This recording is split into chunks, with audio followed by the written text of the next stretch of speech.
Welcome to the second NGO session of this summit. Thank you very much for being with us. And today we will speak, yesterday we spoke about the impacts, the human impacts of climate change on the 3 poles. And today we will speak of impacts on fauna and flora. But first of all, I will ask to Tenzing Chogyal Sherpa to speak to us about his personal experience. He was supposed to speak to us yesterday, but yesterday we had the surprise to welcome 2 ladies coming respectively from Bolivia and Argentina, Patagonia, and so we had to make room for them. As a consequence, Tenzing Chogyal Sherpa could not speak, so he will start by speaking about his personal experience before we give the floor to other speakers on the impacts on biodiversity. I have now to tell you that we don't have a lot of time, notably because Maria Eugenia, coming from Bolivia, will speak again to us today under a different angle. And as you know, as she's speaking Spanish, she needs to be interpreted towards French, so it takes twice the normal time. So I will ask you all to stick to 5 minutes speech, if at all possible, and maybe it will allow us to have a panel at the end of this session. So please, Tenzing, the floor is yours.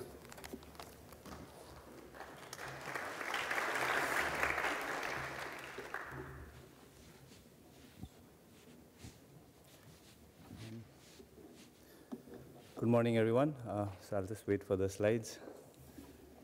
Okay. So yesterday I gave a little bit on the science. Today I'll present more on a personal side of. Can you hear me now?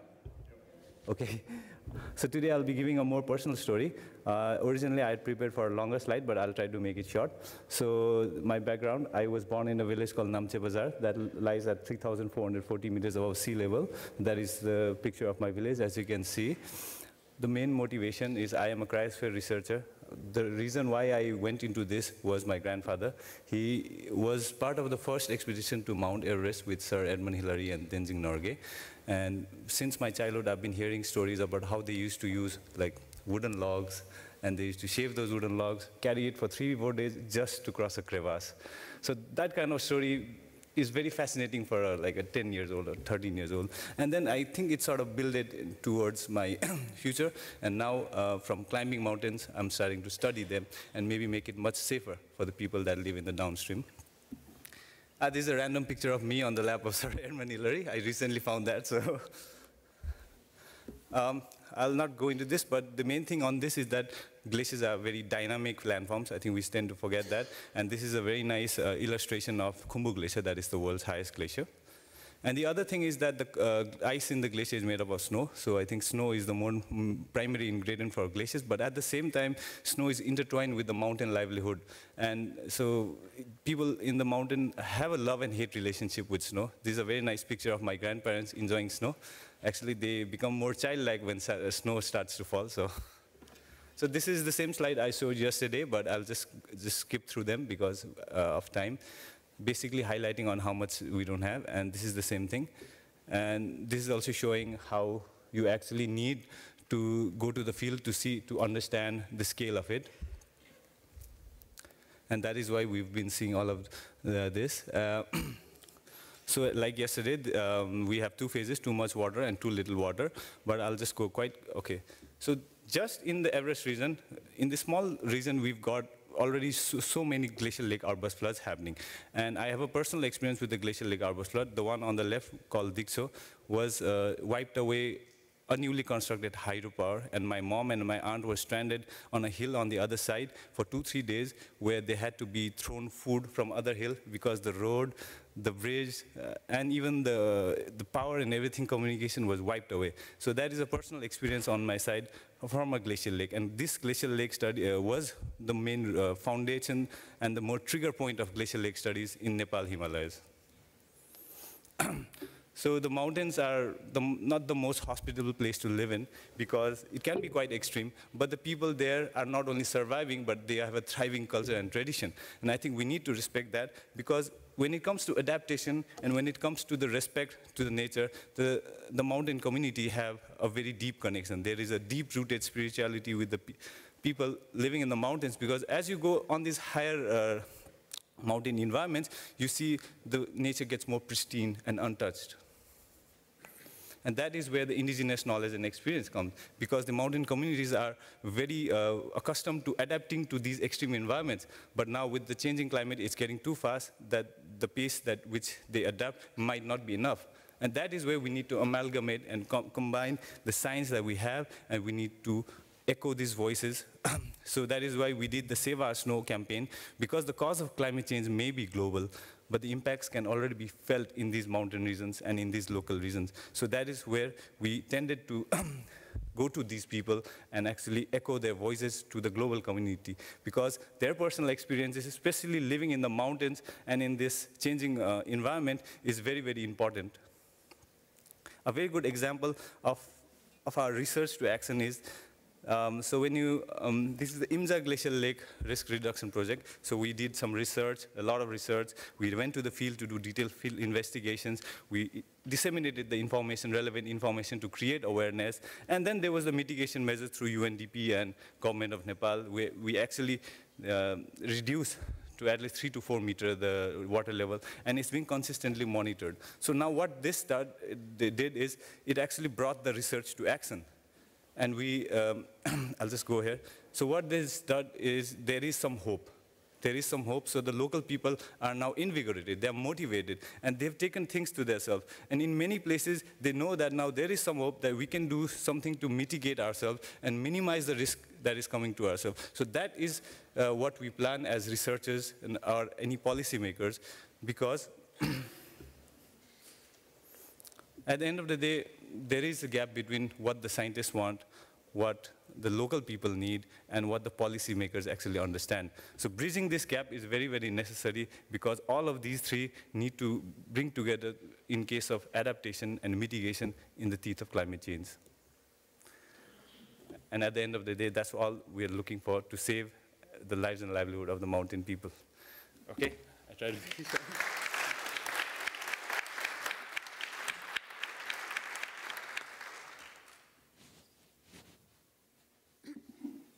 Thank you very much for this very, very strong and moving testimony. You are among the peoples who make us understand what climate change means, because you are experiencing it much more than we do yet. And so thank you for making us aware, conscious of what is happening. And also for your strong remark about the gap between what people need and what scientists want. And I hope that this summit will help bridge this gap, precisely because people like you are coming to speak to us. So thank you very much. And now I will give the floor to Herbert Lust, from Conservation International, an organization which is doing tremendous work on the cryosphere. Thank you very much. Thank you very much. And actually, we're going to start with a little video, so if we could cue the video, that would be great.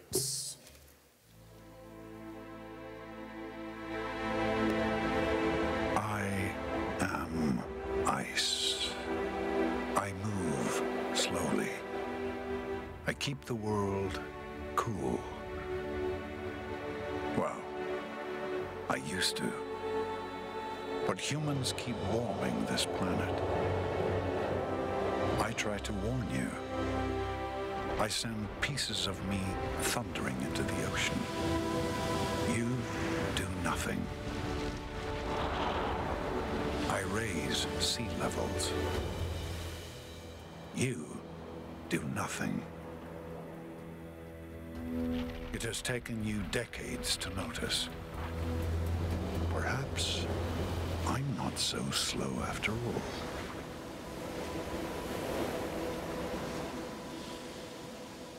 Thank you very much. People need nature, that's the conclusion of this film, and people need the cryosphere. It's because of our survival, but we depend on it, both because the cryosphere regulates our global climate, it sustains communities, but it also sustains ecosystems and biodiversity. Allow me to sort of pick that apart a little bit. Now, obviously, the effect of snow and ice and the necessity of having snow and ice, or the cryosphere, is part of the sort of global climate change agenda, as it regulates our climate. Ice and snow reflect sunlight, summarize very quickly. If we lose that snow and ice, then the darker surfaces beneath it absorb heat. So you actually get a vicious circle. You get a continuous feedback loop that actually reinforces the effects of climate change. That obviously has an impact on ecosystems and the fragile and unique ecosystems that are present there. And they also threaten the survival of the species that are living there and dependent on those ecosystems. And I know some of the speakers following me will go into more detail on that. Another aspect is the element of fresh water. Obviously, sort of the melting of snow, the melting of ice, actually increases the level of fresh water. And that sort of has effects on the salinity of global oceans, but also on global ocean currents and global ocean systems.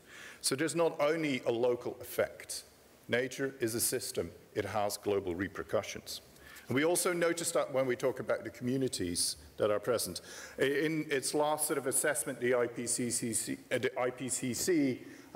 counted 4 million people who are living in the Arctic regions. But on top of that, there are 65 million people who live on small island states. And they are actually feeling the effect of the melting of the cryosphere through erosion of coastal erosion, but also through flooding. Look up during the break, Kiribati, tiny little Pacific state, and what the effect of global warming and rising sea levels means for that state. It is it's not something theoretical. It is happening right now. So in order, as the previous speaker mentioned, to come from science to action, we need to cooperate. The cryosphere has no borders, so we need international cooperation. So we also need to then identify what we can do. And so as an organization, and to follow up from the film that we had showed here, we don't just want to show films. We want to move things forward. So we would want to recommend that out of here, we take ice and water to Dubai. That is an urgent priority. We take the cryosphere to COP28. What does that mean? We should implement the Kunming-Montreal Global Biodiversity Framework, and we should realize that climate and biodiversity are not separate, but they are linked, and we should address them at the same time. We should obviously increase our research into polar research. Which increased funding is the only way to understand the effects, but also the interactions between those different elements that we mentioned earlier. And we also need that Paris call for glaciers and poles. Because as the previous speakers so eminently sort of expressed, what we need is not only to realize that there are people there, but we also need meaningful engagement with indigenous groups, with indigenous leaders, with indigenous populations, so that they can actually not only suffer the effect, but feel part of the solutions. So with that, we would like to ask all of you to take ice and water to Dubai and help us with that. Thank you very much.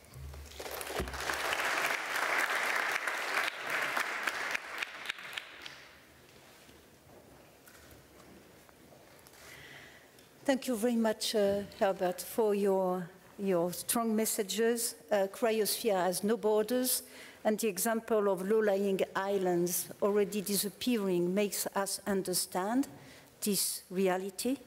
but also it is not without solution.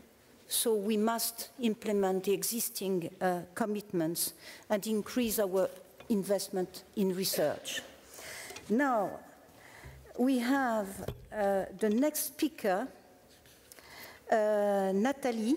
Nathalie Morata is a member of the IUCN, and she's an oceanographer and the head of the European and International Coordination Unit at the Fondation pour la Recherche sur la Biodiversité. Nathalie, you have the floor. Thank you very much. Is it working? Maybe I will use the microphone. Can I have my presentation, please? Le micro? Si?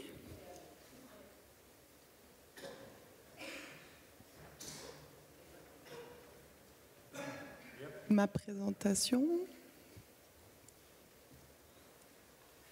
Yes, so thank you for setting the scene. So we are going to dive under the sea ice and look at the effect of climate change on Arctic marine ecosystems.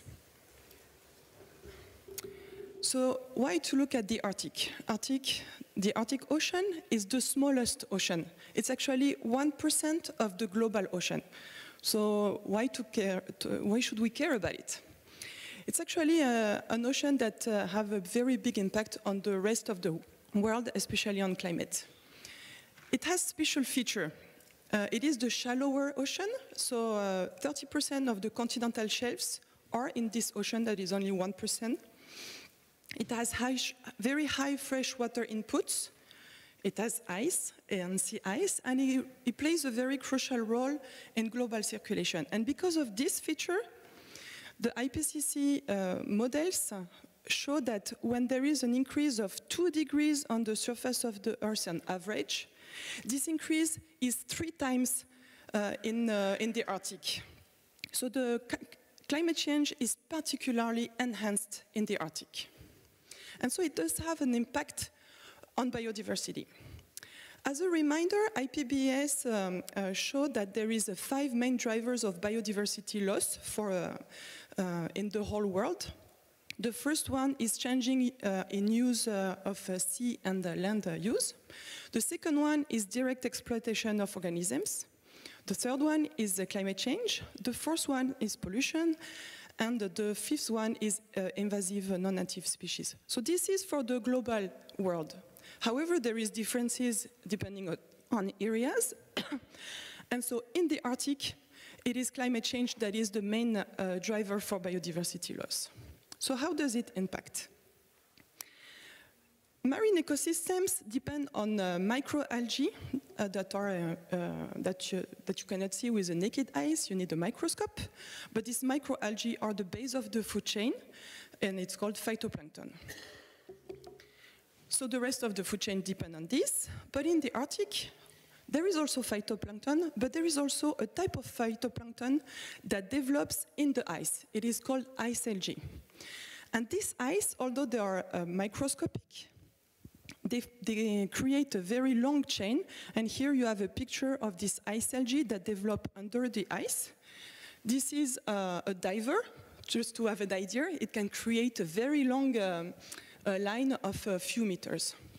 This ice algae, they are critical for the rest of the ecosystem. The whole food web depends on it. So this ice algae and phytoplankton, they are used by zooplankton, and then they are used by the rest of the food web, all the way until seals and polar bears.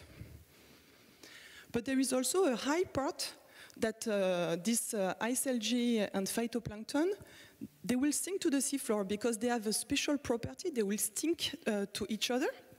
And so they will create something that is called the marine snow, and they will fall to the seafloor. And as we said before, in the Arctic is particularly shallow.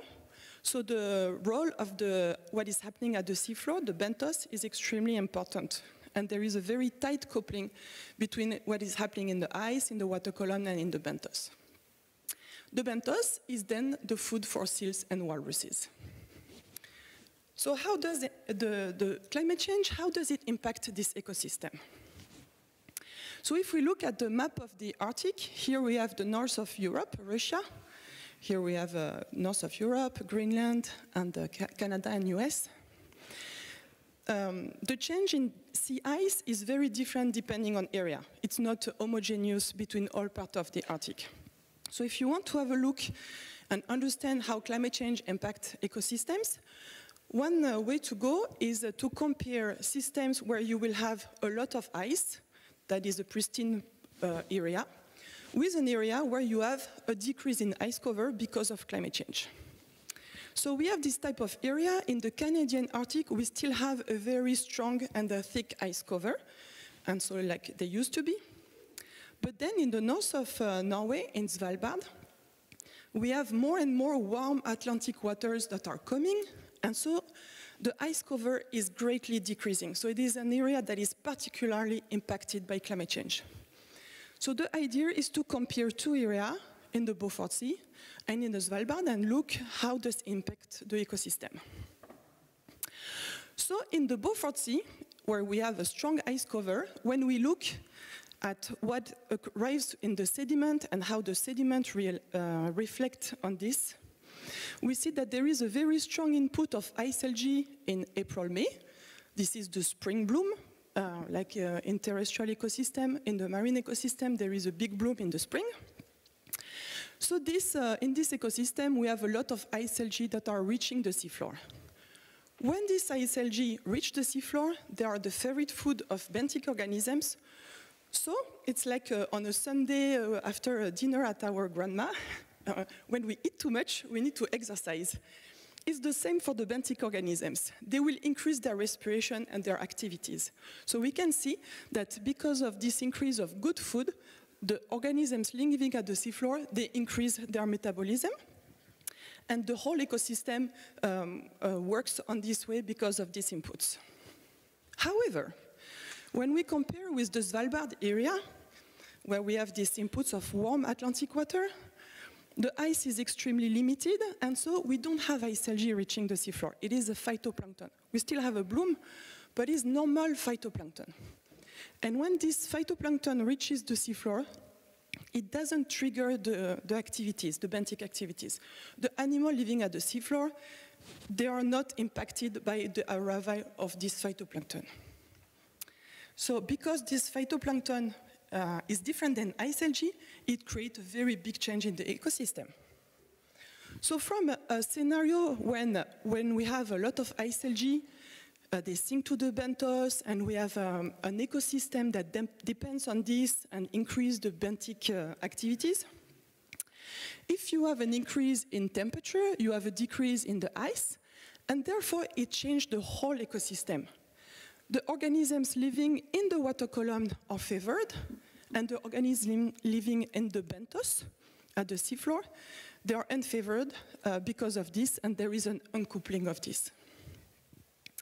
So climate change is not only impacting organisms that can be emblematic, but it really changed the whole structure of the food web, and it has a lot of implication at all levels. Starting to prepare this summit, the question was raised, what type of action could we implement to preserve emblematic polar species? So I hope that by now, one of the messages that you will take is that if you want to preserve emblematic polar species, you need to preserve non-emblematic species and ice algae and the whole food chain. So this is a message I wanted to pass.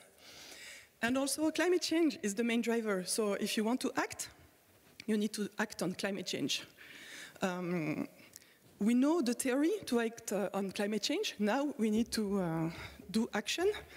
And I really hope that at the next Polar Summit, maybe we won't need a valet service and we all use the transportation, the public transportation, for example. So let's put this in action now. However, even if climate change is the main driver, because of the Arctic is often referred as the new El Dorado. There is a big interest for economy, for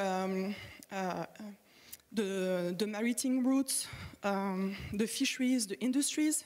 So all these new activities will increase the different IPBES pressure on it. So we need also to take this into account when going into these new activities and reduce the other pressure. And this is actually something when we prepare the recommendation that we took into account, we need to act now already on this pressure. And I also wanted to mention that IUCN has taken some recommendation in the past regarding a polar area, in particular at the World Congress 2008 about Arctic legal regime for conservation. Also at the World Congress 2012 about identifying and coordinating work. So the idea was to increase the IUCN representation in Arctic Council and do an action plan. And also, even if this session is about the Arctic, there was also a recommendation for Antarctica, especially for building representative networks and protected area in Antarctica and in the Southern Ocean.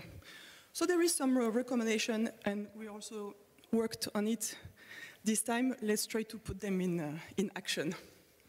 With this, I want to thank you. It's a short session, so please don't hesitate to contact me. You have my email.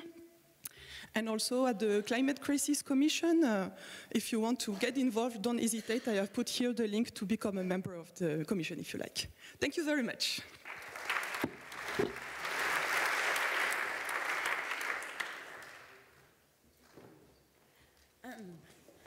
A big thank you, Nathalie, because thanks to you, we better understand the particularities of Arctic ecosystem and the interactions between climate change and biodiversity in this part of the world.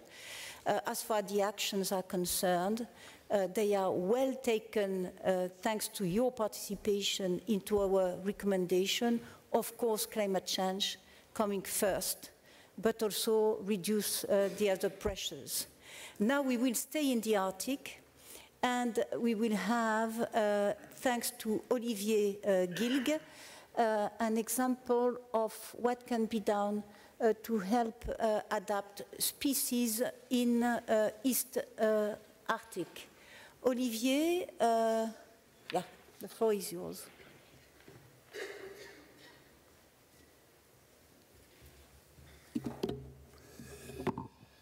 Yes, thank you. Good morning, everyone. So, my talk, so I'm Olivier Guy, first, yes, chairman of the Arctic Ecology Research Group and researcher in Franche-Comté in Besançon. And I present this talk with Brigitte, who is here, and she is with me, coming with me in the Arctic for the last 35 years. We are working together. And with our son, but that's another story. GREA is 50 years old now, so for this time period we have organized more than 100 expeditions. We are not very popular, nobody knows us, it's quite confidential organization. Sorry, yes, I can look here, that's true. And, but we have been very active in linking actually what we are doing in research into outreach, and that's very interesting, especially with scholars. When you come and they see somebody who was himself in the Arctic, it creates something special. So exhibition, lecture, popular science also, newspapers, and of course scientific. We have published more than 100 papers in very good journals, some of them. And one of these papers was actually reviewing the climate change and its impact, climate-driven impact on Arctic vertebrates. So I will use this as a red, as a summary for this talk. And there are actually three kind of group of impact you can present: phenology, distribution, and interaction. So I will shortly go through them, and when possible, give you example from our own research. So phenology, it's easy to understand. If it's too warm in July, you breed in June. That's very easy. So most of the species are trying to do that, are trying to advance the phenology. Some are quite successful. In Greenland, we have insects and plants who are advancing the phenology by around 2 days per year, which is quite rapid. But other species can't, especially the migratory bird. When the snow is melting, they are still in Africa or in France on their way to the north, so they don't know the condition. They cannot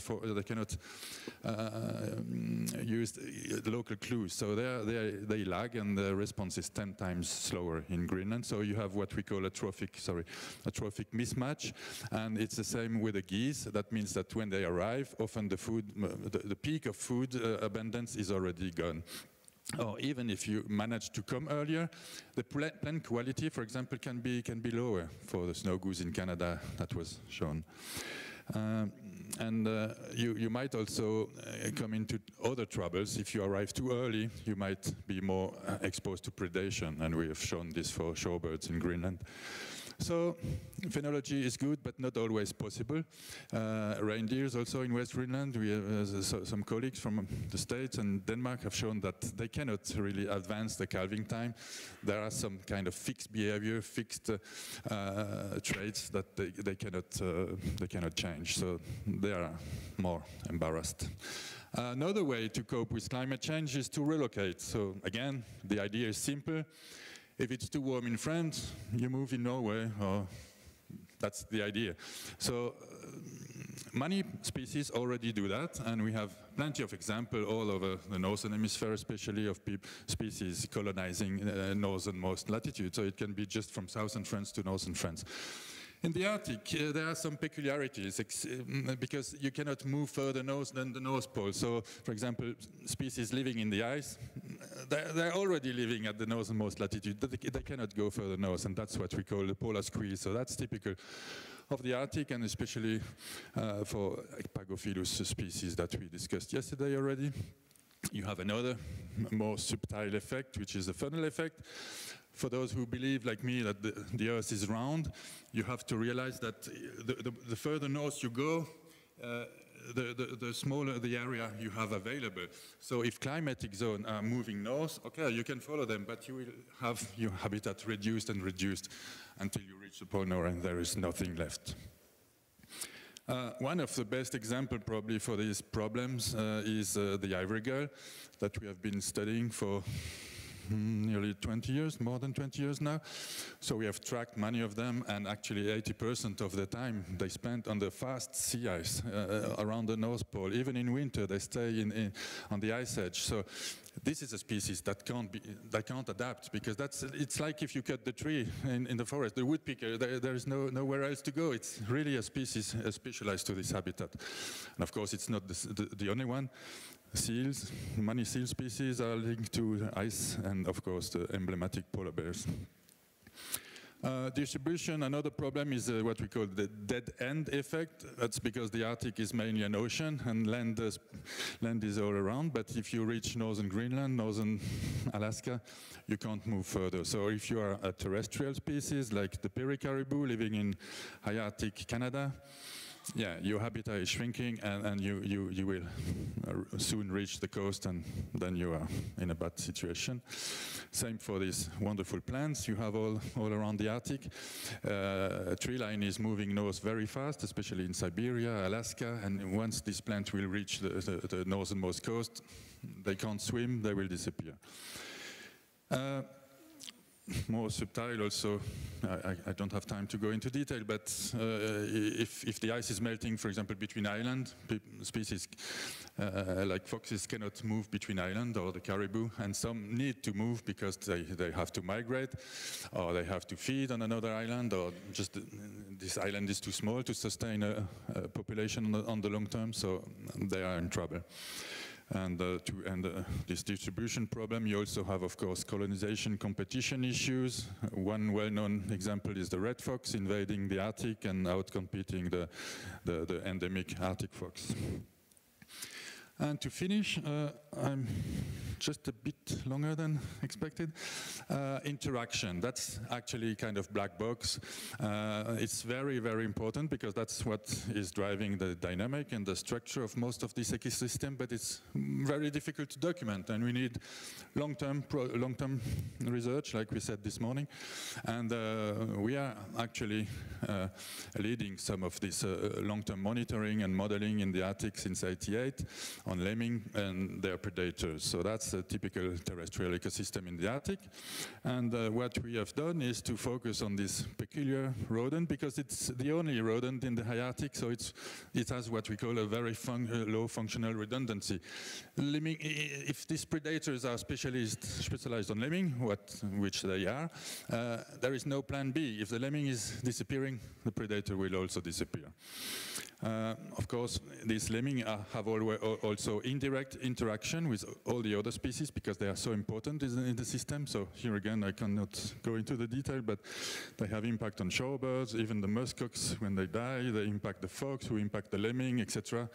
A lot of feedbacks. So everything is linked, although you have very few species, and especially because you have few species in the Arctic, everyone is very important. There is no plan B, as I said. Next one. Yeah, that's another example of species we believe might disappear completely. If lemming are disappearing, the fox will have to feed on birds, and some birds are very sensitive to predation in the high Arctic, like these sandpipers on the top, and they are likely to disappear in a warming Arctic because the lemming cannot. The lemming. I didn't say it, but it's breeding under the snow. It's living 10 months a year in the snow, so it's really a snow-adapted species. In our modeling work, we also try to see what temperature how it would impact this community, and through the snow, because it's impacting the duration, the extent, the quality of the snow. The end result is that in all the simulation, lemming density and predator density will decline. And we have actually documented this with empirical data also in one of our study area. We had documented lemming cycles for decades almost, and what we have seen for the last 25 years, it's that the lemming cycles are fading. And it's not the only place in the Arctic we see that. So, as a net result, of course, the predator are also disappearing. If you remove the food, what can you do? So, Arctic fox have had a reduction of 30% in their breeding output, and snowy owl in this region, particular region, up to 90%, 99%. So, it means that virtually they are disappearing already. Thank you very much, and I didn't mention it, but of course this has been done with dozens of institutes around the Arctic, in Russia, in Alaska, in Canada a lot, and also with the support of the French Polar Institute for a very long time, with Tara, a lot of colleagues. Thank you very much.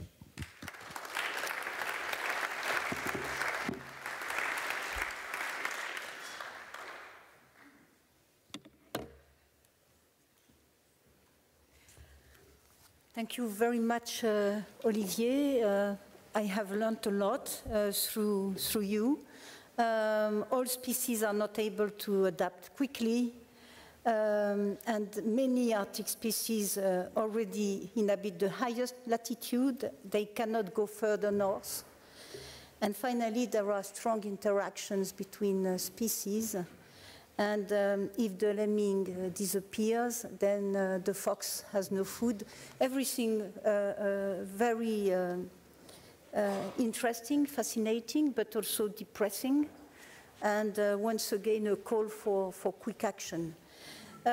We will now listen to a person who is exploring under the sea, including in a region with as extreme climate as Arctic. And I find this absolutely fascinating, and I'm full of admiration. And so he will tell us about his experience under the pole. Guylain Bardou, you have the floor. Thank you very much. And thank you, Nathalie, for your introduction, which was a good one for my topic. Good morning, everybody. I will switch to English, to French, sorry. So for those who need English translation, it's time to put your headset on. Bonjour à toutes et à tous. Good morning, everyone. Environmental changes in the polar regions are brutal. Climate change and pollution highly disturb marine ecosystem. They're vulnerable, and they're now the subject of new interests. Up until the bed sea. However, the ecosystems are ecosystems we still do not understand, while it could be essential to understand them, to understand the global functioning of polar regions. I am representing Under the Pole, a program of marine exploration, and for 16 years now we have carried out various documentation expeditions in faraway regions. The goal was to contribute to their conservation. Alors que les studies under the sea usually are confined to the surface, but deeper there are widely unknown ecosystems, but they are crucial, and that is in the mesophotic zone. That's 30 to 300 meters below the surface, so that's a bit deeper than what we are usually used to. As part of this Under the Pole mission, we developed an expertise in deep sea diving with dives at 120 meters below the surface. It's a new technique that was developed over the past 20 years through new technological developments, and that allowed us to have a new perspective on this ecosystem, particularly the mesophotic ecosystem. Our polar experience relies on more than 1,000 dives in Greenland, as you can see on the picture, in Canada, around Alaska, and more recently in the Svalbard. Under the Pole is currently part of a great program with the French CNRS and the Ocean Decade. The goal is to observe and preserve mesophotic ecosystems. In that regard, we also work with a few other bodies, like the IUCN.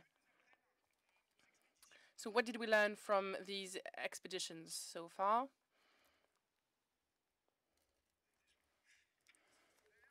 In polar areas and elsewhere, surface ecosystems, so up to 30 meters below the surface, are the tip of the iceberg. They're the visible part of a vast coastal ecosystem which works through the sunlight, and that includes the mesophotic zone. So there are biodiversity hotspots in that zone that can be found everywhere around the globe. Here in a different climate, with some maritime forests from 50 meters below the surface. In tropical areas, we have very wealthy and diverse mesophotic zones. Our previous program with the CNRS and the CRIOB showed that the coral reef could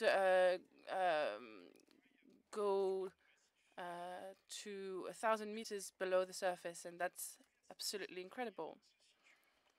The greatest diversity in terms of corals is deeper than what we thought. And corals in the mesophotic zone do not suffer from the bleaching process.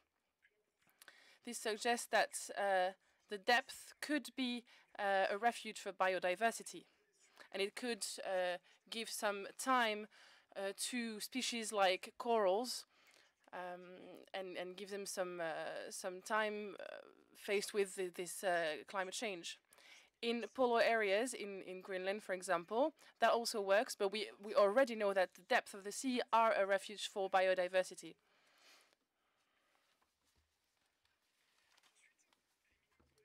Then polar areas also have specific ecosystems in the mesophotic zone. This sea forest was discovered last year at 40 to 80 meters below the surface. And there are many species and younglings that can be found there, and it plays a crucial role for biodiversity, particularly for mating and for hatching. This is quite rare to find this in the polar area, and this shows that we need to develop our knowledge on mesophotic areas in polar regions. These results are only a few examples of the work that we do in the mesophotic zone, and it shows that we can change our perspective on coastal areas and coastal ecosystems. it shows that we definitely need to focus on habitats and ecosystems that are below 30 meters below the surface. It is essential if you want to really understand maritime life. Faced with those facts, and in order to preserve biodiversity, we call for an integration of the mesophotic ecosystems in polar areas. We sometimes do not focus on that enough. The problem with the depths is that we don't really see them, but it is absolutely key that we look at mesophotic ecosystems. Under the pole calls for development of knowledge of polar marine ecosystems in their continuity from the surface zone to the mesophotic zone, to adapt, extend and strengthen the conservation measures that already exist.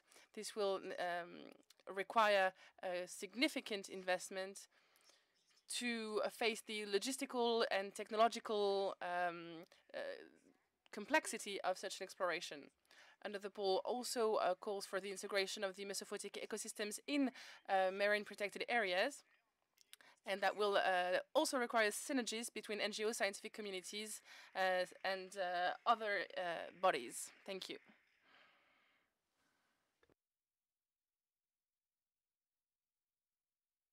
Actually, you give us some hope, because if we were able, like you, to go into the mesophotic zone in the polar region, for instance, maybe we will find species that are surviving. So it's a message of hope, but also of action, especially as far as research is concerned, but also protection. We will stay a little bit more in the Arctic with Jan Dušik, that is speaking today of the biodiversity aspect of his work. Thank you very much, Jan. Thank you very much. As Geneviève said, we will stay in the Arctic, and I will build on what was said earlier about the different components of the ecosystems in the Arctic to kind of zoom out and to show what are the solutions that are available and what are the risks. We are indeed facing the irreversible damage to the Arctic biodiversity, the principal driver being the climate change, but also the knock-on stressors that come from the economic exploitation currently and potentially into the future. We've heard about the dynamic of the species moving northward, having its limits, losing their sea ice habitat, the importance of the marginal sea ice, and also what was not mentioned here is the disruption of the migration routes. So they need to migrate throughout the year. They need to be able to move from one habitat to the other.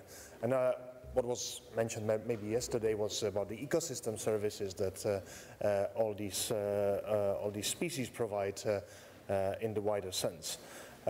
So we are facing a climate-related dynamics, and we need the space for the nature to adapt. We need refugia for these species where they are feasible, where it is possible. We also need ecological corridors so that these species can move to other places where they have suitable conditions for living, and these need also to be dynamic to respond to the changing climate. We have many unknowns about these ecosystems still, as we have just heard, but we have to fill in gaps, but we cannot wait until we have all the knowledge. So we are facing this uncertainty, partly that can be filled through indigenous knowledge, but in any case, we need to work with what we know and to work further on our knowledge. There is a mosaic of instruments which are already available. The newest ones being the Global Biodiversity Framework, which sets a number of targets, namely the protecting of 30% of oceans and land, but also sustainably managing the 70%. So it's not just enough to build, to reserve 30% as protected area, but what happens in the remaining 70%, and that very much counts for the ocean. Of course. The High Seas Treaty is setting up the institutions and process for that work for the high seas, the areas beyond national jurisdiction. And we have in the Arctic a specific instrument, which is the Central Arctic Ocean Fisheries Agreement. That is a precautionary instrument. It is holistic, and it can offer a broader perspective than answering the question, will it be possible to do commercial fishing in the high seas of the Arctic? We will see how effective it is as it proceeds with the implementation. OSPAR is the Oslo-Paris Convention for cooperation also including in its Arctic region. It has the regulatory capacity, it has the experience from other regions, and then there is a whole body of legislation that is governed under the International Maritime Organization. We should be looking for the interface between climate and biodiversity, seeking the nature-based solutions. We have opportunities how we can look for the local economy that is based on conservation, on adapting, on building resilience to climate change, and taking the opportunities of the indigenous management. In WWF, we have developed a vision for the future protected and conserved areas for the Arctic. It's called ArcNet, and this is basically a blueprint which can inform the designation of a network of marine and coastal protected and conserved areas. This is drawing a holistic picture in what is otherwise a dispersed governance, and we are taking an ecosystem-based perspective and an ocean-wide approach, and we will be working on this vision as the implementation of the new instrument follows. Of course, there are challenges. There are economic pressures on the Arctic. There is the trouble with the targets being collective rather than individual. While there is cooperation, there is also competition, both in the circumpolar sense, but also globally. And we need to find best ways how to build on the indigenous knowledge, how to use the self-governance of indigenous peoples, and how to also boost the capacity to engage. And finally, this is a race against time. So, as I said before, we cannot sit on our hands and perfect our knowledge. We need to act rapidly to help nature sustain the pressure that is against us. Thank you.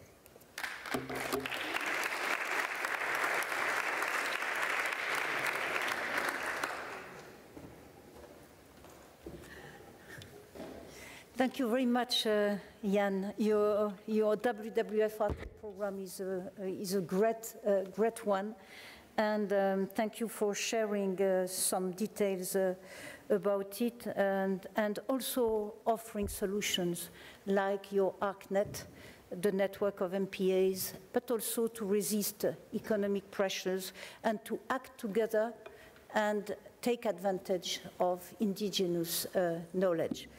So thank you so much, but with you we close the Arctic part and we will go to the other pole, the opposite pole, the Antarctic. And so we will start now with, with Catherine. Catherine, who is coming a very, very long way to speak to us, and I am very grateful to her for that, but also for her very important participation to the preparatory work and to our recommendations. So Catherine is professor at Victoria University in Wellington, from where she's coming, and she's a counselor of IUCN for Oceania. Catherine, the floor is yours.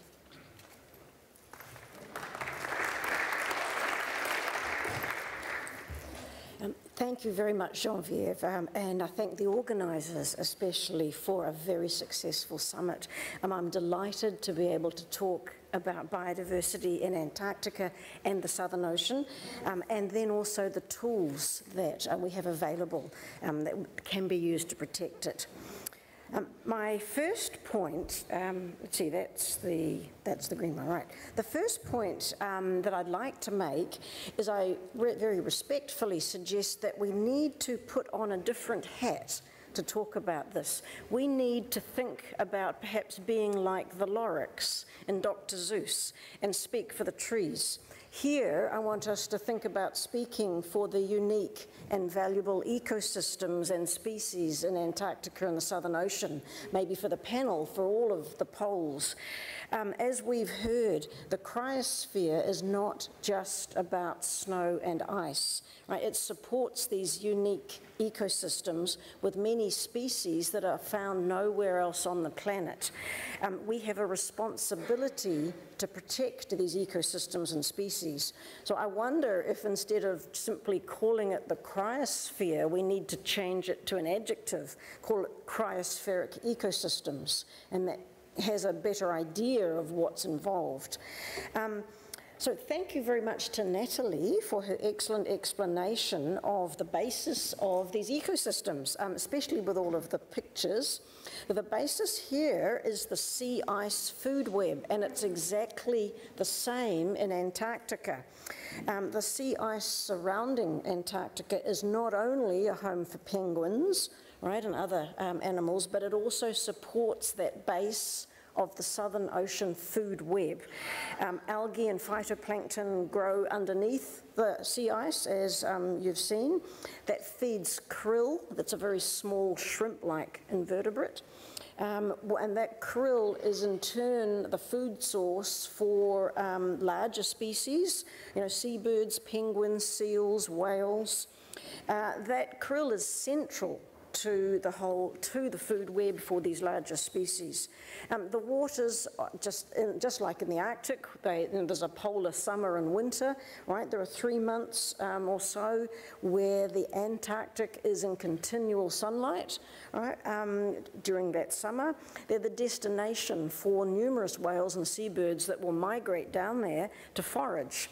Nowhere else, no other ocean has as many whales and seabirds, apparently, than the Southern Ocean in that Antarctic summer. So what will happen if we lose the sea ice? Well, the first, right, if we lose the sea ice, we lose the penguins that live on it. We've seen that. That's been in the news a lot this year. But as Natalie, and that one's very easy to see, but it's harder to see, as Natalie explained, the algae and the phytoplankton that we'll lose. In Antarctica, then we lose the krill. And so then if we lose the krill, then of course all those larger species lose their food and they go hungry, and then we have breeding failures. You know, we've seen that in other parts of the world, and we're starting to see it apparently in Wales and Antarctica. It's not just ice, though. Down there, we have had unseasonal temperature, winds, storms that's caused breeding failures in bird colonies. And of course, we have to mention climate change's evil twin, ocean acidification. Right, the Southern Ocean food web relies on those invertebrates, the krill and then other species with shells that have already been found to be softening in waters in the Southern Ocean. So that, again, is losing the base of the food web. Another aspect is the Antarctic circulating current. It's the largest ocean current in the world. We hear a lot about the Arctic overturning circulation, but there's a similar one in the Antarctic, and it goes, you know, around the globe. Unfortunately, that current has already been shown to be slowing down, changing the cycling of nutrients that it brings upwelling from the deep. So we risk, with climate change, we risk losing those whole ecosystems, and we haven't even reached that global supposed limit of 1.5 degrees Celsius. It's a global average when countries talk about 1.5 degrees. So our lesson from the poles is that even limiting global average temperatures to 1.5 won't save the poles. Net zero by 2050 won't save Antarctica. Right, we're going to need a lot more, I don't want to say drastic, I don't want to make it sound scary, but we'll need different action to save Antarctica. We're going to need to remove that blanket of greenhouse gases that's warming the Earth. So we're going to need to get back down to 350 parts per million probably.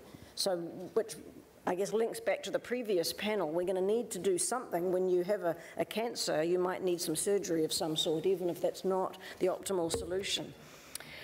Other tools for protection in the meantime, we do need to limit the other pressures that we have got on these ecosystems and their populations. That includes particularly leaving them enough food, right, to eat. That we may need to reduce our fisheries in those regions in order to enable those species to be more resilient, right, and withstand the climate change effects, for example, on reducing krill. Right now, I simply want to identify a number of tools that the IUCN has championed for better protecting wildlife in Antarctica and the Southern Ocean. I'll start with one that you probably know best, the Red List of Threatened Species. Right, we need more science to look, one, to classify more species down there. That's even less studied than the Arctic. It's so inhospitable. It's very difficult. We've heard here how difficult it is to do science down there, especially ecology. We heard that we're not able to send the divers under those ice shelves in Antarctica. So we need those autonomous vehicles. So we need to look at more species, but we also need to look at the threats that are coming down in the future, not just do an assessment of a state right now, right? We may need to be more precautionary to make some future forecasts about the status of these species. We also have a red list of ecosystems that's much newer than the red list of threatened species, and that needs a lot more science on it. There are currently not yet any Antarctic ecosystems on that list. They haven't been assessed. So the lesson from that is we need a lot more science, a lot more ecology. There are 4 other tools that could be used, could and should be used. I did have slides for these, but in the interest of time, I just cut them off. But if people want more slides with the publications on these other tools, then feel free to ask me. But marine protection areas. We've heard a lot in this conference about the need to establish more of them to meet the goals of 30 by 30. We're certainly going to need a lot more of these in the Southern Ocean, and I understand that Jim Barnes, after me, is going to speak more about these. A second tool is the establishment of marine important bird areas. These are areas that are identified on the basis of scientific criteria and can help identify critical areas for protection of bird colonies and bird feeding areas. Scientists are working on a number of these, and some have been identified.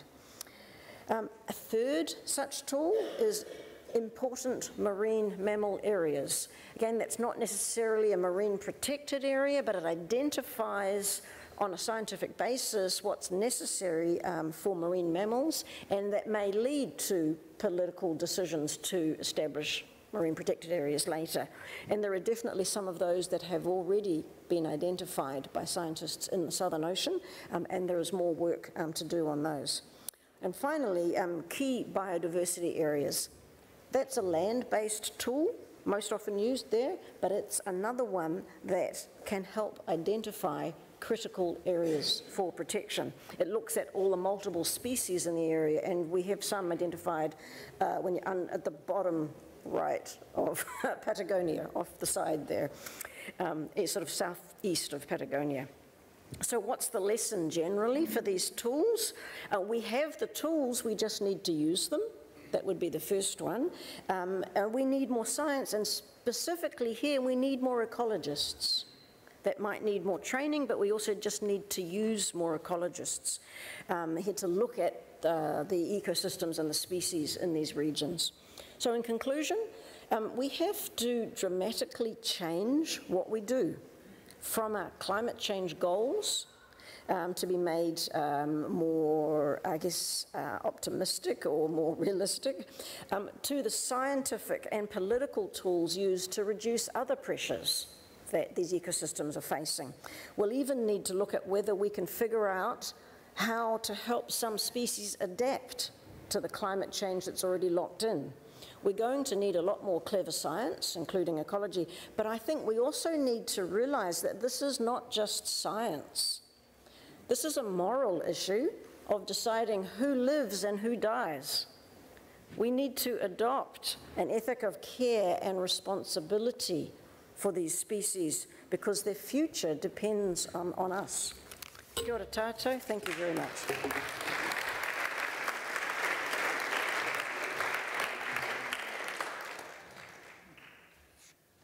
Thank you very much, dear Catherine, and for having shared your knowledge and your conclusion with us. We have the tools, we just have to use them and make more research. Very good advice. I have a problem now that I have to share with you. A session will start here at 12 o'clock, moderated by Olivier Poivre d'Arvor. So it means that we have less than 15 minutes for the last speakers. So I apologize to them, but they will have to be very short. So the next one is James Barnes. James has founded in 1978 ASOC. He will tell you about that, but he's really a pioneer of Antarctica waters protection, and we owe a lot to him.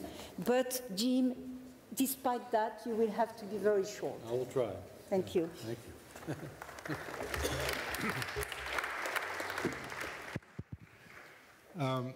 Okay, why did we start ASOC in the first place? As I think everybody in the room probably knows, nobody owns Antarctica. Nobody owns the Southern Ocean. It's about 10% of the Earth. And in 1978, a lot of environmental organizations, some of whom are here today, WWF and many others, we decided that we needed a voice for Antarctica. Why do we need a voice? Because there were no controls on anything. Fishing was out of control. Great whales were still being killed. There were just endless issues about waste disposal, even at the stations. They were horrible dumps of many times toxic chemicals and so forth. In short, there was no environmental protection regime for the region. And that became ASOC's goal basically until today. Our original vision was a world park vision. We had campaigners around the world for 15 years in the 1980s pushing for the world park vision.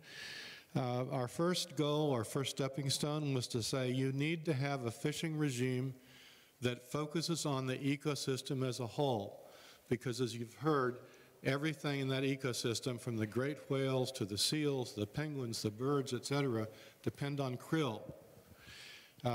And against all the odds, with a small group of scientists from the British Antarctic Survey and Sidney Holt, a great whale scientist, and many other good scientists, Lee Talbot from IUCN in that day, we convinced the governments that they could actually negotiate an ecosystem as a whole regime, and that became CAMELAR.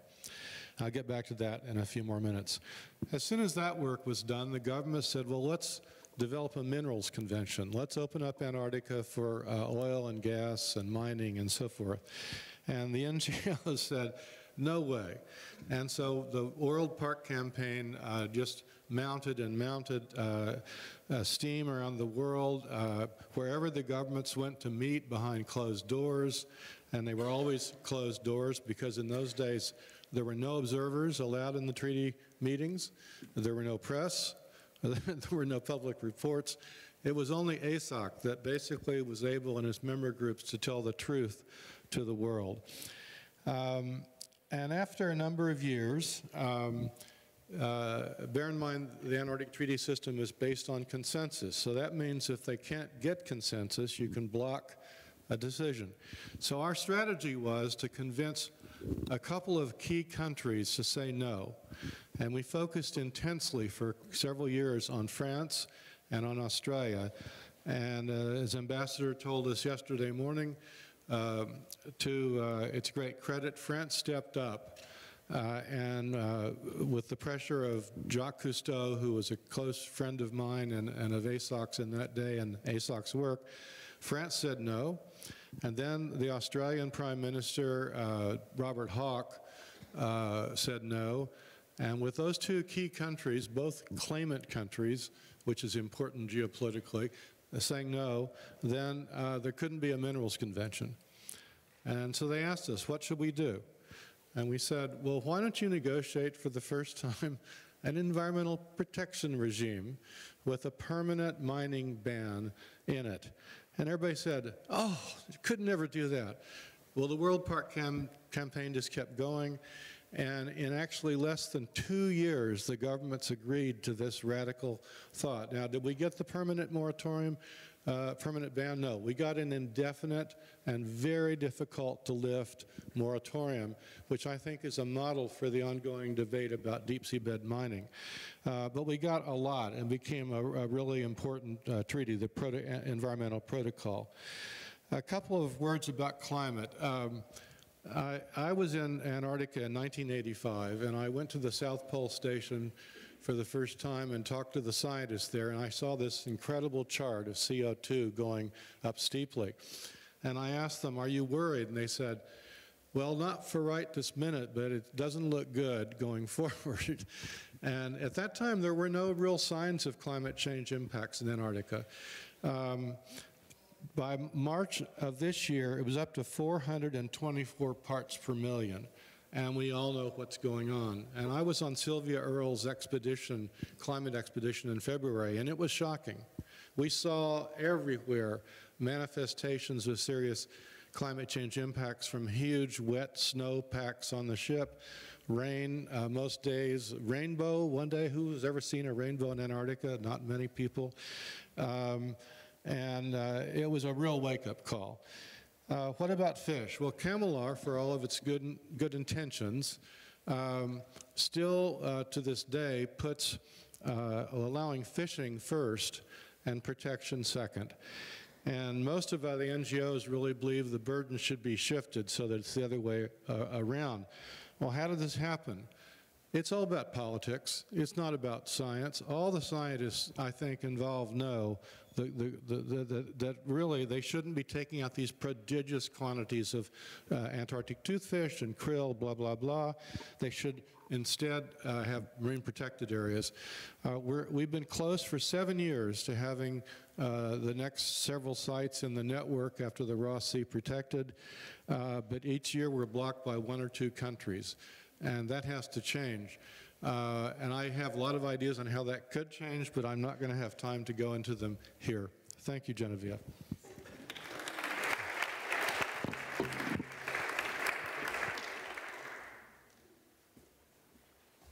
Thank you very much, Jim. History is important, and you had big successes.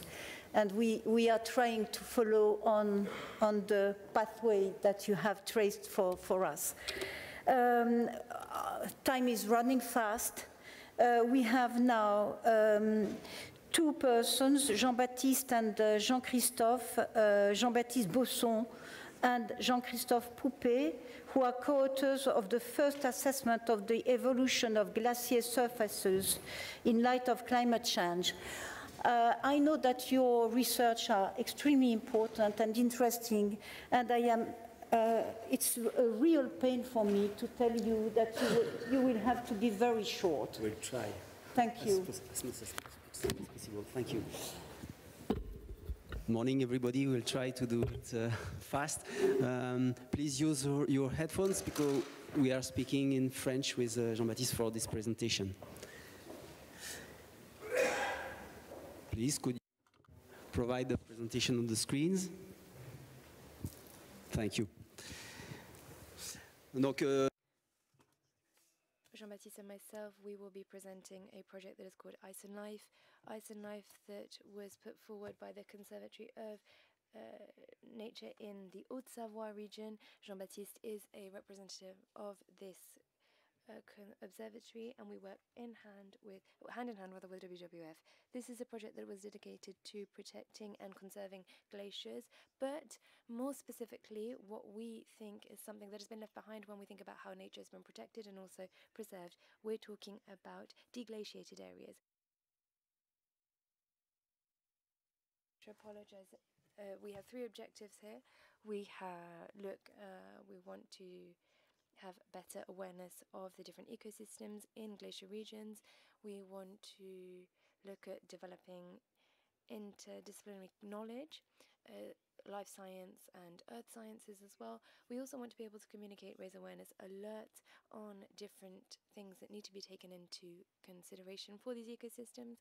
And as is the case for all of the different projects that have been dedicated to research on the glaciers, we want to contribute to enhancing climate change mitigation, and more particularly, and this is what is maybe something that is never seen before with Ice and Life, is to look at increasing the in-situ protection of glaciers and also post-glacial ecosystems, working with local actors. Jean-Baptiste, thank you very much to all.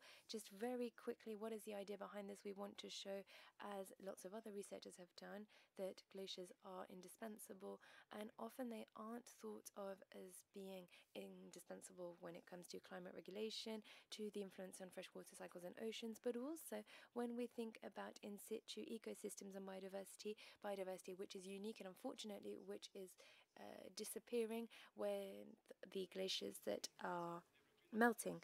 What we wanted to do is have a systemic vision where we not only think about glaciers and the glacier retreat, but also show that these zones, these ecosystems, as I've shown you here, you can see the lake, you can see the forest on this image. These are emerging ecosystems and why they are fundamental when it comes to the different things that are at stake. How do we look after the planet? How do we ensure that there isn't mass extinction? How do we look at fresh water ecosystems as well? Because we know that these will be fundamental in the future. And also, if we leave these zones to their own devices, how we can have trees, plankton, and other species that will be able to help us mitigate climate change. We are capable of doing this, and we know that humanity will not be able to function if we don't preserve and conserve these areas. This will allow us to create solutions both in situ, and we're hoping that the biggest glaciers of tomorrow will also allow us to maximize the ecosystems and the resilience of different territories. We would just like to focus on water here because it's very important. On this image, you can see that there is water that is being freed from the glaciers that are melting. And this for us is a real cause for concern. Why? Because if we take the example of the Rhone basin, you've got the Alps, you've got the Mediterranean, and you've got glaciers that feed into this waterway. This free water is melting and will be desirable for different uses. This could be creating artificial snow for ski stations or hydroelectricity. This could also be for creative leisure, perhaps creating zones for fishing. There is a concern, though, that comes into play in the immediate future. How do we regulate the use of this water that will be freed up? And we'll look at the solutions that we have put on the table. Obviously, there is a mirage around the availability of water that has appeared in the sense that once the majority of the glacier will have melted, we will have lost this heritage. So concretely speaking, we need to develop knowledge on the transition of ecosystems, but also biodiversity that is found within glaciers and that will form once we have had glacier retreat. We look at satellite data year in, year out, and this is modelling that has been done by Matthias Huss. You can see that with all of the different glaciers, only the 2 ice caps in the Arctic, but for all the other glaciers, for the Rhone glacier, this is from the Rhone River. You've also got the future for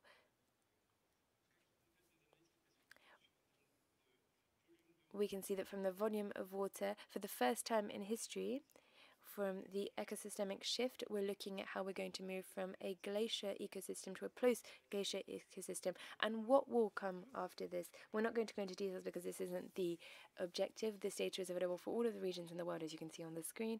We are looking at deglaciated areas. We have got marine areas, Arctic regions, but also soft water, or freshwater rather, areas. You can see that the zones by the end of the century, because of greenhouse gas emissions, will go from the size of Nepal. I know that Nepal, so let's say that we took the Paris Agreement and we applied the Paris Agreement. Let's say that we took the whole of Nepal and we've moved from the side of Nepal to the size of Finland with our deglaciated areas.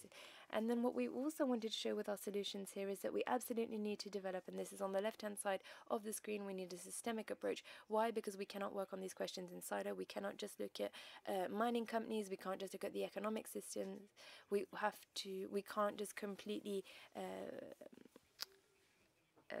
empty all of the lakes. This is very important when we think about the tomorrow. We have to look at the left-hand side of the screen as well. What is the stewardship framework, so that we can have the most holistic and integral approach possible for these different zones? And we come to the end, to the framework that we're putting forward. What is the first stake? We need to apply the Paris Agreement. That is of paramount importance, and using glaciers and ecosystems as flagships. And I am half Swiss.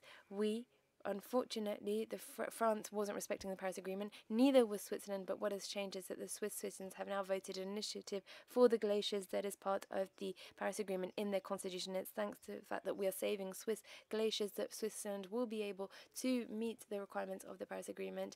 We're talking about catalyzers, flagships that we need to maximize on. Effectivement, et c'est un projet qui est orienté solution, c'est comme ça qu'on le voit, et il y a vraiment, par rapport aux urgences qui sont décrites, à travailler au plus près des territoires avec les collectivités, les communautés locales sur une protection effectivement des écosystèmes post-glaciaires avec les outils existants bien sûr. Donc on peut mentionner par exemple que sur le massif du Mont Blanc, il y a eu la mise en place en 2020 d'un arrêté de protection des habitats naturels qui au départ n'était pas strictement dédié à la préservation des écosystèmes en question, mais qui est un outil finalement dont on découvre qui va nous permettre d'adapter effectivement à cet enjeu spécifique. Il peut y en avoir d'autres à inventer et on est en discussion avec un certain nombre de collectivités locales. On a vu hier le maire de Bourg-Saint-Maurice pour certains qui ont pu assister à sa présentation. On discute aussi avec le ministère de la Transition écologique, bien sûr, la Banque des Territoires, pour voir comment encadrer aussi toutes les convoitises qui vont se faire jour très rapidement sur ces espaces. Et bon, c'est très frustrant, on n'a pas le temps de tout vous dire, mais on est là ensuite évidemment, même en bilatéral, pour répondre à des questions. Juste en conclusion de ça, grâce à ces travaux, pour la première fois, via la stratégie nationale biodiversité en France, qui est le cadre d'action jusqu'à 2030 avec les actions et les financements, pour la première fois, il y aura une ambition nationale française sur la préservation des glaciers et des écosystèmes post-glaciaires. Donc ça montre que proposer des solutions, on arrive à interpeller les politiques et on arrive à impacter. Thank you very much.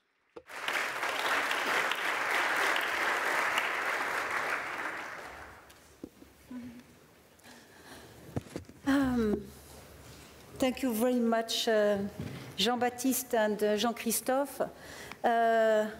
Yes, preservation of the glacier as much as possible, but also preservation of the post-glacier ecosystem, and in a systemic manner, and with the participation of all. And once again, from you, a call for the application, strong accelerated application of the Paris Agreement. I must apologize to Sunita Chaudhary. She's coming from very far. She's from Nepal. She's representing the International Center for Integrated Mountain Development. We have heard one of your colleagues yesterday. Maybe could you, because Olivier Poivre d'Arvor is already here, the ambassador for the poles, the great organizer of this summit is already with us. And so you will have to be extremely short. Very sorry, Sunita. please accept my apologies and give us your message. Thank you so much. Namaste to all. I'm Sunita Chaudhary from International Center for Integrated Mountain Development. So I'll present about the risks and the crisis that we have for the Himalayan biodiversity in the Hindu Kush Himalaya region.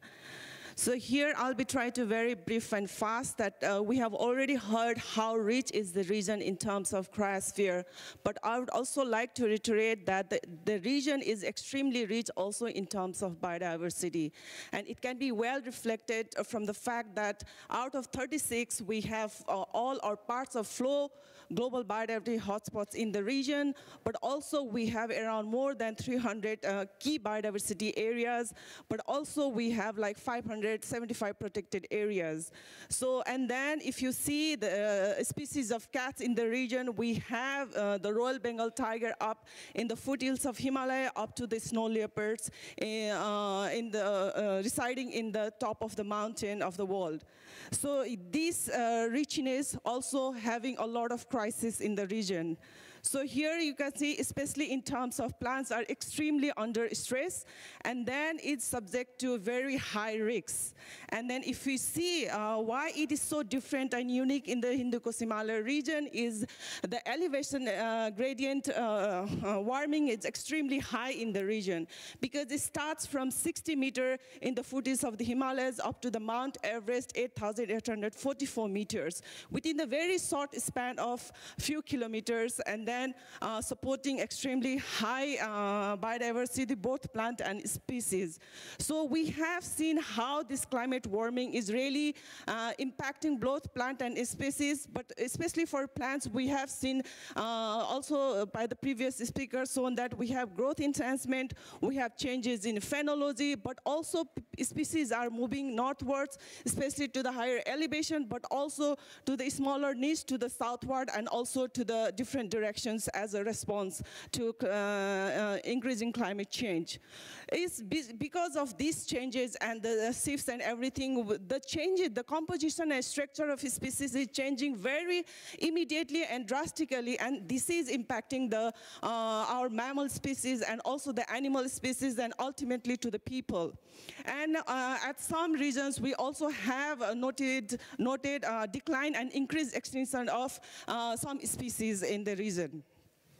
So also previously said that here in the Alps and Alps region, the whole region is greening. Similarly is the case in the Hindu Kush Himalaya region. The whole region is greening, and if you can see in the slide, with the deglaciation, the ecosystems, so there is a new ecosystem formation up in the Himalayas, and the whole region is now greening towards upper Himalaya region. And especially there's some species like Abies, Betula, and other species, and we have cited them above 4,100 meters from the sea level, so which is where never before. So we are seeing the very clear tree line shift up in the Himalaya. Similarly, the invasive species are aggressively moving forward, and also in terms of quantity, thus destroying the composition and structure of our plant species. And unfortunately, the pest and disease are also getting very nasty and also destroying our apple orchards, but also the native vegetations. So it is predicted that 1/5 of our endemic species in the Hindu Kush Himalaya region, especially in the Indian Himalaya, will be wiped out by the end of this century. Similarly, with the impacts on plants, our animal species are also pushed to species decline and extinction, and we have some evidence to show them. Among the different categories of taxonomic groups, especially the amphibians are among the mostly impacted, and unfortunately, they may face likely extinction, especially which have very specific climatic condition and habitat conditions for them to survive. Especially like if you see the butterflies and insects, which are very limited research done in the Hindu Kush Himalaya region. If you see in the Murray Hills of Pakistan, we already have recorded like 14 species of butterfly have gone extinct, and also the Apollo butterfly, which is endemic to China and few other regions of the region, they are also declining very fast. And unfortunately, some mammal species are also, their population size is going down. And if you see this golden snub-nosed monkey, which is endangered according to the IUCN category, so their population have also sharply declined over the last decade in the Tibetan Plateau. And also, this is the Tibetan snowcock, which is the watchdog of glacier melt. The ibis and snowcock, these need the glacier moraine lakes for their breeding sites. But unfortunately, with extreme events, with uncertainty of the snowfall, everything, the breeding habitat of these bird species are getting at the higher risks, and then the population is predicted to decline significantly in the future. Also, yaks, which are the main livelihood strategy of the people, but also they are the indicator of maintaining the rangeland habitats up in the Himalayas. But unfortunately, you might have seen this news that because of the uncertainty, the snowfall, everything, our yaks are also facing extreme conditions. And recently in 2019, we had news in BBC and different channels that more than 300 yaks faced death because of the limited food availability in the region. And this is not the case in the Indian Himalaya, but across the region from Western Himalaya, Afghanistan, down to Eastern Himalaya in Bhutan, India, Nepal. But also, if we see the prediction based on different RCPs, our future risks to biodiversity at all levels, at the species, genetic, and also population level, it is very, very worrisome. And then because scientists have predicted that the habitat will shrink and also move upwards. So you can see the Asiatic bear, their habitat will shrink and go up by 44%, while the Tibetan antelope will also shrink by 21%, and similarly for the case of yak. And what does this mean for the people who are there? Because that is the reason, highly populated region across the world, and they depend highly on the services that the biodiversity provide. And this means our SDG, our health and well-being of the people will be directly impacted by the changing cryosphere in the region. Because cryosphere we do not see as a separate entity, right? This has been reflected by the previous speakers also. Because this is highly interlinked with also biosphere that we depend on. And similarly, this is linked with our society through different kind of processes, change, impact, and response. So that's why I want to reiterate that cryosphere is not a single entity, but it's a cyclic interactions, and all of us are connected with each other. So that's why, but unfortunately, this is the region where there is a high number of gaps. We have very, very limited understanding of the linkages between biodiversity and cryosphere, but also we do not know how the species are adapting to the uncertain changes, the temperature and other changes. And also the impact assessment on people is researched, but what about the non-human world? It's very, very limited resource on that aspect. And also we have policy interventions, but those interventions are very much limited to small pockets, sometimes here in one scale, but it has not been done at the scale. So that's why we need very, very urgent actions to save our Himalayan biodiversity, and one most is the investment in biodiversity. So thank you so much.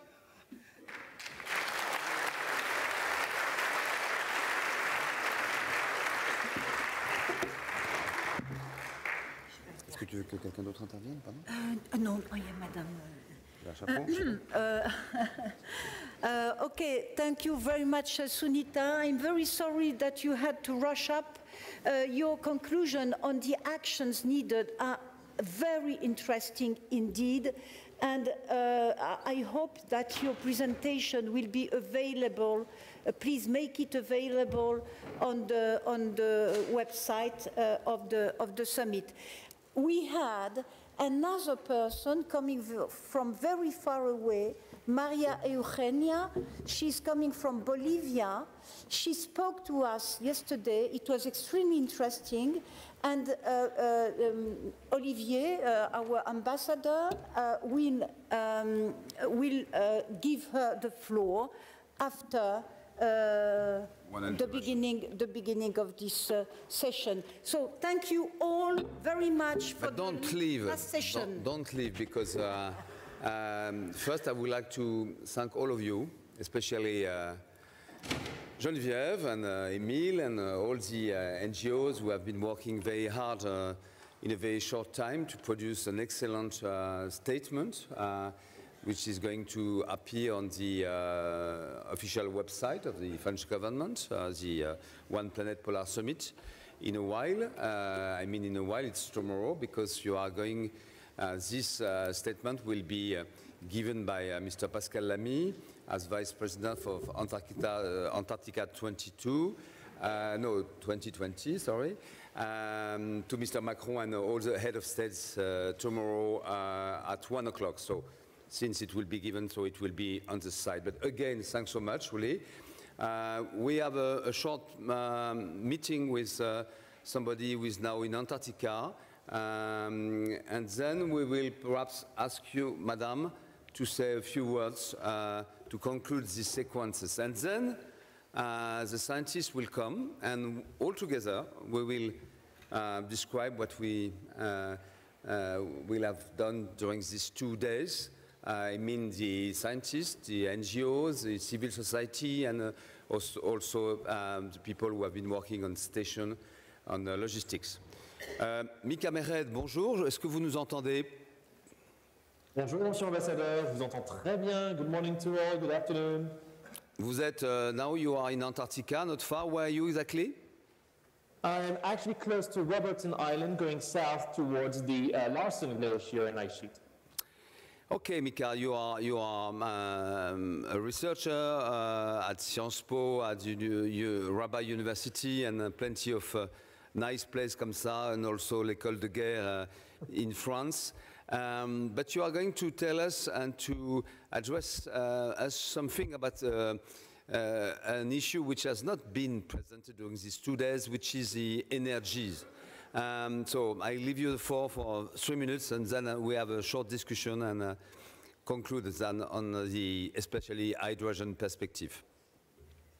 Thank you very much. Yeah, I'm mainly a lecturer, and definitely I'm studying hydrogen in the polar regions. I've been doing that for quite some time. So the reason why I thought that it was super important to talk to you about energy transition, energy transformation, and hydrogen for the polar regions is quite simple here. I basically personally had an epiphany in 2019 after the cryosphere report from the IPCC. The idea here is quite simple. 90% of the CO2 emitted around the world is due to the exploitation and the consumption of coal, gas, and oil. So basically, the very one priority way to actually save the polar regions is to energy transit, basically, is to really go from hydrocarbons towards something else. And that something else needs to be as sustainable as can be, because if you develop a system where, yes, we're going to use batteries and so on, but that is based on unsustainable mining, or that is unsustainable after the 22nd century, for example, then basically we're doing only one half of the job here. So basically what you have to know, you guys, is that at the moment in 2022, public subsidies in support of hydrocarbons all over the world amounted to more than $1,097 billion US. 1,097 billion US dollars. That's the amount of public support for hydrocarbons all over the world. We're not putting anywhere close the same amount of money when it comes to hydrogen or other kinds of energy transition capacities, but we need to do it fast. And that's why I'm in Antarctica these days. I'm trying to study basically how Antarctica, or rather polar regions, polar logisticians, polar operators, polar stations can basically propel that change. What we need at the moment globally to basically do this transition is to show markets, politicians, and so on that it is doable. It's not a mere dream, it's not too far, it is doable. Here, we're talking about in Antarctica, but also in the Arctic or in the glaciers, in the Alps or wherever. Basically, we're talking about stations, research stations that were built many, many decades ago for many of them, and that are quite intensively relying, of course, on hydrocarbons. These stations just like what the space industry has done in the 60s, 70s, and beyond, or what's, for example, Formula One has been doing in another kind of industry, of course, has been doing for automotive security and sustainability over the past 30 years. Well, it can be done as well in the polar regions. That's what I believe. Polar regions can be this beacon of how we actually do this energy transition and how we deliver it quickly. Be it with hydrogen or other electrification means, I don't really care. What really matters is that we get rid of those hydrocarbons, and in the polar regions in particular. Thank you, Mika. Yeah, thank you so much. There is another issue I would like to ask you to speak about, because you know about that, geopolitics, you know, because we have been spoken a lot about climate change effects, but could you imagine that plus the climate change effects, which are sometimes dramatic, will you see Arctic and Antarctica, and why not the glacier regions, as well as places where war and not science and peace could be the rule in the next 20 years? Unfortunately, I would say yes. And we've had this debate with many of you in the room over this past decade or so. And unfortunately, we're seeing what's happening now in the Arctic. Of course, collaboration is of course being hindered because of what's happening in Ukraine, and many other exogenous conflicts could also impact what's happening in the polar regions, and especially diplomatic collaboration over the next few years. So definitely what we need at the moment is more collaboration. Okay, that's a given, but based on what? What is the added value that the polar regions can bring to the situation, to the table at the diplomatic level, to make sure that this cooperation remains basically, that there's some kind of an Arctic or Antarctic exceptionalism. Well, here, once again, energy transition can be that. Because, yes, indeed, in Europe, we're kind of romantic, or we have this kind of romantic view of the Arctic and Antarctic. I know many other countries don't have this romantic view, and that's okay. If they want to be operational, we need to also provide operational measures on the table, added value, cost structures, and so on. And definitely, energy transition is one of the ways to bring something concrete on the table to get that change done and preserve cooperation for the greater good. Thank you, Mika. See you very soon in somewhere. Thank you.